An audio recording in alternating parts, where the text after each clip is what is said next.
ಗೋಷ್ಠಿಯನ್ನ ಯಾವ ಉದ್ದೇಶಕ್ಕಾಗಿ ನಾವು ಮಾಡ್ತಾ ಇದೀವಿ ಅಂತಂದ್ರೆ, ಡಾಕ್ಟರ್ ಎಚ್.ಸಿ. ಮಾದೇವಪ್ಪನವರು 4 ವಿವಿಧ ಕ್ಷೇತ್ರಗಳಲ್ಲಿ ಮಂತ್ರಿಗಳಾಗಿದ್ದವರು. ಪಂಚಾಯತ್ ರಾಜ್ ಮತ್ತು ಗ್ರಾಮೀಣಾಭಿವೃದ್ಧಿ, ಆರೋಗ್ಯ ಸಚಿವರು, ಲೋಕೋಪಯೋಗಿ ಹಾಗೂ ಈಗ ನಿಕಟಪೂರ್ವ ಸಮಾಜ ಕಲ್ಯಾಣ ಇಲಾಖೆಯ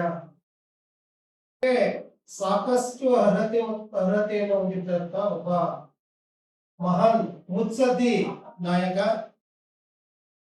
ಚಾಮರಾಜನಗರದಿಂದ ಬೀದರ್ವರೆಗೆ ಲಕ್ಷಾಂತರ ದಲಿತರನ್ನ ಜಾಗೃತಿ ಮೂಡಿಸುವುದರ ಜೊತೆಗೆ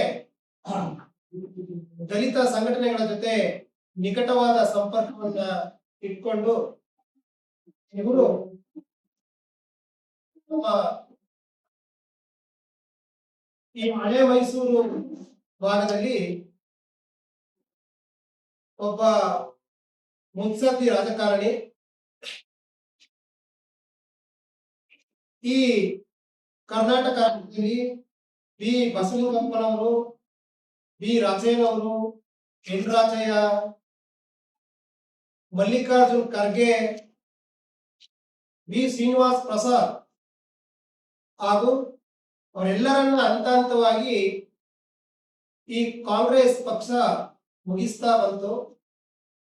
ಕೊನೆಯ ಕೊಂಡಿ ಡಾಕ್ಟರ್ ಎಚ್.ಸಿ. ಮಾದೇವಪ್ಪನವರು ಈ ಭಾಗದ ದಲಿತ ಮತ್ತು ಶೋಷಿತ ವರ್ಗದ ಒಬ್ಬ ಗಟ್ಟಿ ಧ್ವನಿಯಾಗಿ ಇದ್ದಂಥವರು. ಅವ್ರಿಗೂ ಕೂಡ ಮರ್ಮಾಘಾತವನ್ನ ನೀಡಿತು. ಇದು ಇಡೀ ದಲಿತ ಸಮುದಾಯಕ್ಕೆ ಮಾಡಿದಂತ ಒಂದು ಘನಘೋರ ಅವಮಾನ. ಯಾಕೆಂದ್ರೆ 1ನೇ ತರಗತಿಯಿಂದ ಕಾಲೇಜಿನ ತನಕ ಎಲ್ಲಾ ಶಾಲಾ ಕಾಲೇಜುಗಳಲ್ಲಿ ಸಂವಿಧಾನದ ಪೀಠಿಕೆಯನ್ನ ಕಡ್ಡಾಯವನ್ನಗೊಳಿಸಿದಂತಹ ಒಬ್ಬ ಸಂವಿಧಾನ ಪ್ರೇಮಿ, ಪ್ರಖರ ಸಂವಿಧಾನವಾದಿ, ಮತ್ತೆ ಸಂವಿಧಾನದ ಜಾತವನ್ನ ಕರ್ನಾಟಕದ ಎಲ್ಲಾ ಮಾಡಿಸಿದವರು. ಪ್ರಜಾಪ್ರಭುತ್ವದ ದಿನದ ಅಂಗವಾಗಿ ಮಾನವ ಸರಪಳಿಯನ್ನ ಮಾಡಿ ಗಿನ್ನಿಸ್ ರೆಕಾರ್ಡ್ ಅನ್ನ ಮಾಡಿದವರು. ಒಟ್ಟಾರೆ ಮಾನವೀಯ ಮೌಲ್ಯಗಳನ್ನ ಒಳಗೊಂಡ ನಿಜವಾದ ಸಂವಿಧಾನದ ಪ್ರೇಮಿಯಾಗಿದ್ದಂತೆಯವರು.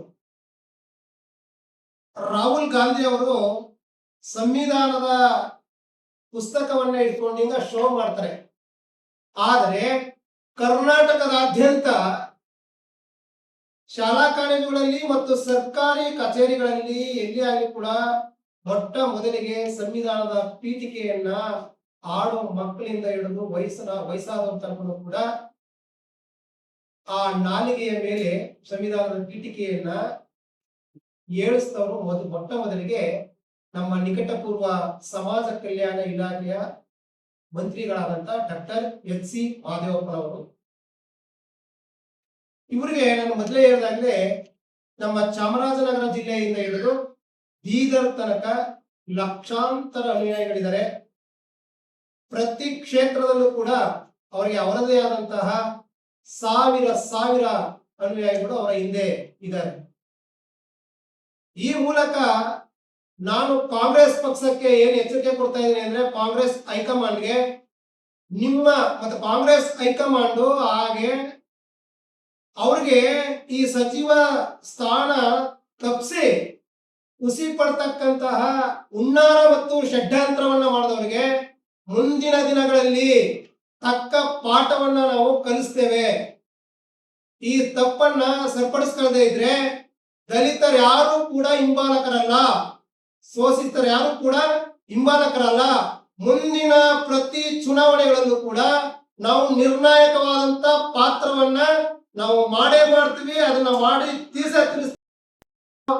ಅಥವಾ ಇದು ಯಾರದ್ದು ಸರಿ ಅಂತ ಇದಾರೋ ಗೊತ್ತಿಲ್ಲ, ಅಂತವ್ರೆಲ್ರಿಗೂ ಕೂಡ ಗೊತ್ತಿದೆ, ನಮಗೆ ಅದ್ರ ಮಾಹಿತಿ ಇದೆ. ಏನೇನು ಷಡ್ಯಂತ್ರಗಳಾಗಿವೆ ಎಲ್ಲವೂ ಕೂಡ ಒಬ್ಬ ದಲಿತ ನಾಯಕನನ್ನ ಇವರಿದ್ರೆ ಇನ್ನೊಂದಷ್ಟು ದಲಿತರು ಶೋಷಿತ ವರ್ಗ ಉದ್ಧಾರ ಆಗುತ್ತೆ. ಹೀಗಾಗಿ ಹೇಗಾದ್ರು ಮಾಡಿ ಇವರನ್ನ ಸಂಪುಟದಿಂದ ಕೈ ಬಿಡಬೇಕು ಅನ್ನೋದು ಕೆಲವರ ಷಡ್ಯಂತ್ರ. ಆ ಷಡ್ಯಂತ್ರಕ್ಕೆ ನಾವು ಮುಂದಿನ ದಿನಗಳಲ್ಲಿ ತಕ್ಕ ಪಾಠವನ್ನ ನಾವು ಕಲಿಸ್ತೀವಿ. ಪ್ರತಿ ಮನೆಗಳಲ್ಲೂ ಕೂಡ ವಿದ್ಯಾವಂತರಿದ್ದಾರೆ, ಪ್ರಜ್ಞಾವಂತಿದ್ರು ಇದ್ದಾರೆ. ನಾವು ಡಾಕ್ಟರ್ BR ಅಂಬೇಡ್ಕರ್, ಬುದ್ಧ ಬಸವ ಅಂಬೇಡ್ಕರ್ ಅವರ ಅನುಯಾಯಿಗಳು. ಸಂವಿಧಾನ ನಮಗೆ ಚೆನ್ನಾಗಿ ಗೊತ್ತಿದೆ. ಯಾವ ವ್ಯಕ್ತಿ ಸಂವಿಧಾನವನ್ನ, ಡಾಕ್ಟರ್ BR ಅಂಬೇಡ್ಕರ್ ಅವರನ್ನ, ಸಮುದಾಯವನ್ನ ಮತ್ತು ಸಮುದಾಯದ ನಾಯಕರನ್ನ ಗೌರವಿಸಿಕೊಂಡು ಅವರ ಗೌರವಕ್ಕೆ ಚ್ಯುತಿಯನ್ನ ತರ್ತಾರೋ ಅವ್ರನ್ನ ಮುಂದಿನ ದಿನಗಳಲ್ಲಿ ನನ್ನ ಸಮುದಾಯ ಚುನಾವಣೆಗಳಲ್ಲಿ ತಕ್ಕ ಪಾಠವನ್ನ, ರಾಜಕೀಯ ನಮಗೂ ಕೂಡ ಗೊತ್ತು, ಅದನ್ನ ಹೇಗ್ ಮಾಡ್ಬೇಕು ಅದನ್ನ ಮಾಡ್ತೀವಿ ಅಂತ ಹೇಳಿ ನಾವು ರಾಜಕಾರಣಿ ಅವ್ರನ್ನ ಇವತ್ತು ಯಾವ ರೀತಿ ಮಾಡ್ತಾ ಇದ್ದಾರೆ. ಎಲ್ಲಾ ಕಡೆ ಹೋದಂತಹ ಬೀದರಿಂದ ಚಾಮರಾಜನಗರ ಎಲ್ಲೇ ಹೋದ್ರು ಅಂತ ಅವ್ರು ಗೊತ್ತಾಗಿದ್ದು ಇಡೀ ರಾಜ್ಯದಲ್ಲಿ. Next Dalit CM doctor S C Mahadevappa ಸಾಹೇಬ್ರು, next Dalit CM doctor S C Mahadevappa ಸಾಹೇಬ್ರು ಅಂತಾನೆ ಬಂದಿದ್ದು. ನಾಟ್ ಓನ್ಲಿ ದಲಿತ್, ಬರೀ ದಲಿತರು ಹೇಳ್ತಿದ್ದಲ್ಲ, ಕರ್ನಾಟಕ ರಾಜ್ಯದ ಎಲ್ಲ ಸಮುದಾಯದ ಎಲ್ಲ ಜನರು ಹೇಳ್ತಾ ಇದ್ರು. ಯಾಕೆ ಅಂತಂದ್ರೆ ಅವರು ಎಲ್ರಿಗೂ ಕೆಲಸವನ್ನ ಮಾಡಿದ್ದಾರೆ. ಬರೀ ಪರಿಶಿಷ್ಟ ಜಾತಿ ಪರಿಶಿಷ್ಟ ಪಂಗಡದವರು ಮಾತ್ರ ಅಲ್ಲ, ಎಲ್ಲಾ ಸಮುದಾಯದ ಜನರಿಗೆ ಮಾಡಿದ್ದಾರೆ. ಈ ಒಂದು ಕೂಗು ಕಾಂಗ್ರೆಸ್ ಪಕ್ಷದವರಿಗೆ ಸಹಿಸಿಕೊಳ್ಳ, ಕಾಂಗ್ರೆಸ್ ಪಕ್ಷದ ಹೈಕಮಾಂಡ್ ಆಗಿರ್ಬೋದು, ಕಾಂಗ್ರೆಸ್ ಪಕ್ಷದಲ್ಲಿ ಇರ್ತಕ್ಕಂಥ ಹಿರಿಯ ಮುಖಂಡರಿಗಾಗಿ ಇದು ಸಹಿಸಿಕೊಳ್ಳಕ್ ಆಗಿಲ್ಲ. ಸೊ ಹಾಗಾಗಿ ಅವರ ರಾಜಕೀಯವಾಗಿ ಮುಗಿಸ್ಬೇಕು ಅಂದ್ರೆ ಅವ್ರ ಹತ್ರ ಇರುವಂತ ಅಸ್ತ್ರ ಒಂದೇ, ಅವರ ಅಧಿಕಾರದಿಂದ ಕೆಳಗಿಳಿಸ್ಬೇಕು ಅಂತ ಹೇಳಿ ಇವತ್ತು ಹುನ್ನಾರವನ್ನ ಮಾಡಿದ್ದಾರೆ. ಸೊ ಇವತ್ತಿನ ದಲಿತ ಸಮುದಾಯ 1947 ಇತ್ತಂತಲ್ಲ, ಆ ದಲಿತ ಸಮುದಾಯ ಎಲ್ಲ ಇವತ್ತಿರೋದು 21st ಸೆಂಚುರಿ. ಈಗ 21st ಸೆಂಚುರಿ ಇರ್ತಕ್ಕಂಥ ದಲಿತ ಸಮುದಾಯ ಹೇಗಿದೆ ಅಂತಂದ್ರೆ ಬಹಳ ಪ್ರಬುದ್ಧರಾಗಿದ್ದಾರೆ, ಜ್ಞಾನವಂತರಾಗಿದ್ದಾರೆ, ಪ್ರಜ್ಞಾಶೀಲರಾಗಿದ್ದಾರೆ. ಎಲ್ಲಕ್ಕಿಂತ ಹೆಚ್ಚಾಗಿ ಬಾಬಾ ಸಾಹೇಬ್ ಅಂಬೇಡ್ಕರ್ ಕೊಟ್ಟಂತಹ ಮತದಾನದ ಮೌಲ್ಯವನ್ನ ಬಹಳ ಅರ್ಥಪೂರ್ವವಾಗಿ ಮಾಡ್ಕೊಂಡಿದ್ದಾರೆ. ಈ ಒಂದು ತಿರುಗೇಟನ್ನ ನಾವು ಬಾಬಾ ಸಾಹೇಬ್ ಕೊಟ್ಟರ ಮತದಾನದ ಮೌಲ್ಯದ ಮೂಲಕನೇ 2028ರ ಚುನಾವಣೆಯಲ್ಲಿ ಮತದಾನದ ಮೂಲಕನೇ ಅವ್ರಿಗೆ ಪ್ರತ್ಯುತ್ತರವನ್ನು ನೀಡ್ತೀವಿ. ಇದು ಸತ್ಯವಾದಂತ ಮಾತು.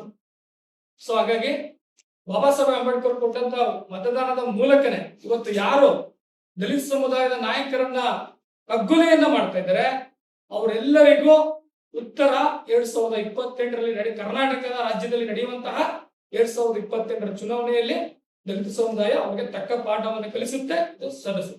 ಧನ್ಯವಾದ.